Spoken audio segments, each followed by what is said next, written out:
pembelajaran ini, setelah mempelajari materi, peserta didik diharapkan mampu memahami dan menjelaskan konsep barisan dan deret. Tujuan dari pembelajaran ini adalah, yang pertama, siswa dapat mengerjakan soal-soal terkait barisan dan deret dengan tepat, menunjukkan kemampuan analisis dan pemecahan masalah. Kedua, siswa mampu menunjukkan pemahaman konsep barisan dan deret melalui presentasi atau diskusi, meningkatkan keterampilan komunikasi dan kolaborasi.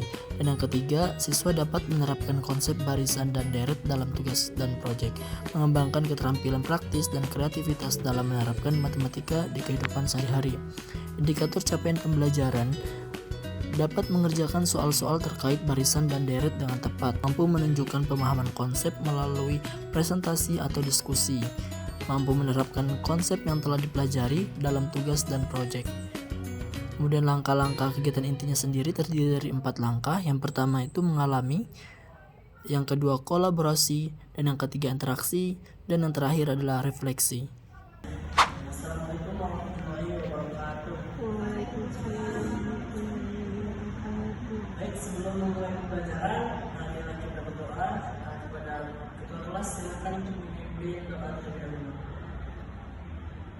Baik, sebelum memulai pelajaran pada pagi hari ini, mari kita berdoa meminta doa seperti berdoa selesai. Baik, gimana kabarnya hari ini? Alhamdulillah baik. Sudah siap belajar matematika? Ya, Pak. Oke, sebelum itu Bapak mau bertanya terkait materi sebelumnya. Ada yang masih ingat materi sebelumnya tentang apa? Tentang statistik, Pak. Tentang statistik. Baik. Oke, untuk hari ini ada yang tahu nggak kita akan belajar apa? Nggak tahu, Pak. Kita hendak tahu, misalkan hari ini kita menampung segini, dan dengan selisih yang sama untuk bulan berikutnya sampai bulan ke yang ingin kita tahu, itu kita bisa hitung jumlahnya akan sampai segitu jika kita konsisten. Dan juga masih banyak lagi fungsi-fungsi daripada barisan dan deret ini. Ini dahulu.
Siswa dapat mengerjakan soal-soal terkait barisan dan deret dengan tepat, menunjukkan kemampuan analisis dan pemecahan masalah. Dan untuk pembelajaran efektifnya, menunjukkan kemampuan pemahaman konsep barisan dan deret melalui presentasi atau diskusi, meningkatkan keterampilan komunikasi dan tujuan dari polanya. Nah, jadi pada tahap ini siswa diminta untuk menganalisis gambar yang ada di depan, yaitu gambar berupa susunan kursi yang terdiri dari beberapa baris yang terbentuk dalam suatu pola tertentu. Kemudian siswa diminta untuk menganalisis apakah mereka bisa menemukan pola tersebut, dan tentunya bimbingan dari guru mereka diharapkan dapat menemukan pola yang terdapat pada gambar tersebut. Semakin ke belakang, semakin banyak bertambah dua. Berarti ini ada kaitannya dengan video tadi. Di sini siswa mencoba menemukan pola dan selisih tetap antara barisan untuk memahami konsep suku pertama dan beda. Jadi tidak mesti harus selalu bertambah, tapi juga bisa berkurang asalkan polanya itu sama, yaitu dengan beda yang sama. Nah, ini untuk rumusnya UN 9A tambah N 1 dari B, itu rumusnya.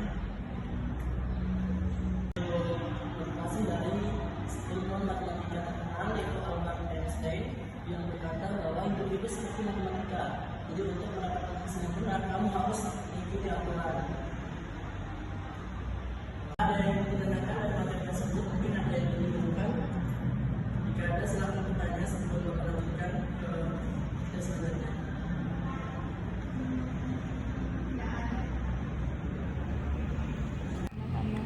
Tahap ini bertujuan untuk melatih siswa bekerja sama dan saling berbagi ide dalam menyelesaikan soal barisan dan deret aritmatika. Kelompok berdiskusi untuk menemukan rumus yang sesuai. Saya meminta siswa untuk mendiskusikan pola barisan ini dalam kelompok, lalu menentukan jumlah suku ke N menggunakan rumus barisan aritmatika.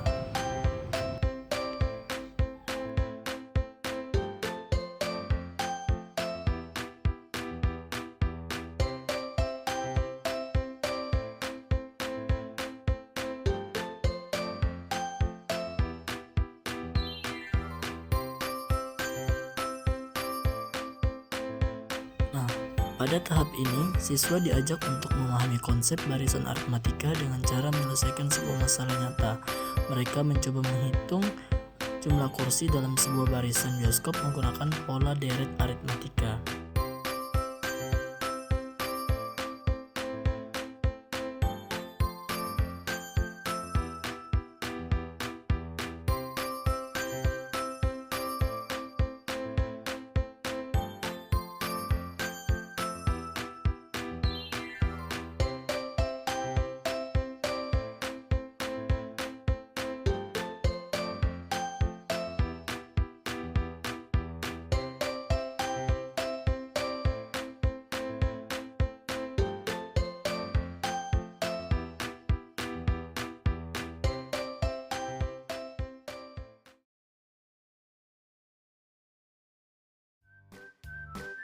Pada tahap ini siswa diajak untuk bermain, yaitu bermain menyusun kartu yang nilainya itu berbeda. Kemudian kartu tersebut disusun menjadi barisan aritmatika. Dengan bantuan alat peraga ini, siswa diharapkan dapat memahami pola dan bentuk daripada barisan aritmatika tersebut, dan juga salah satu upaya untuk mencairkan suasana ketika pembelajaran agar siswa tidak terlalu tegang ketika dalam pembelajaran.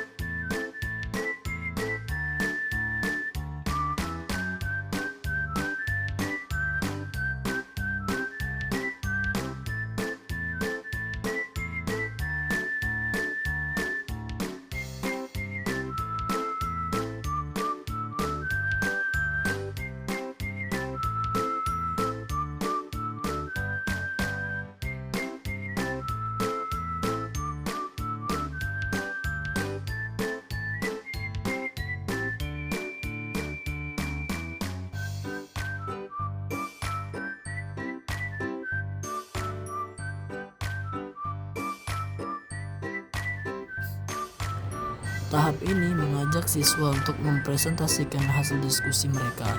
Siswa diharapkan dapat menjelaskan cara mereka menemukan pola dan rumus untuk menyelesaikan soal. Saya memberikan umpan balik terhadap jawaban siswa dan meluruskan jika ada kesalahan dalam penggunaan rumus. Kemudian nilai A-nya yaitu nilai pertama yaitu 5, kemudian nilai N-nya 10, kemudian dikurangi 1 dikali B. B-nya sama dengan perbedaannya jika ada. Nah, pada tahap refleksi, saya mengajak siswa untuk menyimpulkan apa yang telah dipelajari. Siswa berefleksi bahwa barisan dan deret aritmatika memiliki pola tetap yang memudahkan perhitungan jumlah totalnya. Di akhir pembelajaran, saya memberikan motivasi kepada siswa untuk terus berlatih dan memahami aplikasi barisan dan deret aritmatika dalam kehidupan sehari-hari. Per suku 1 ke suku 2 dan itu bedanya 2 terus Nanti Bapak akan berikan tugas rumah. Dia akan Bapak kirimkan kepada dua kelas dan disebarkan ke seluruh kelas kalian. Dan itu akan menjadi pembelajaran kita akan bahas di pertemuan seterusnya. Dan untuk pembelajaran selanjutnya di minggu yang akan datang, kita akan belajar tentang barisan dan deret geometri. Jadi lanjutan daripada barisan dan ya matematika ini. Oke, jadi baik, mungkin untuk hari ini pembelajaran kita cukup sampai di sini. Terima kasih telah mengikuti pembelajaran dengan baik. Akhiri, assalamualaikum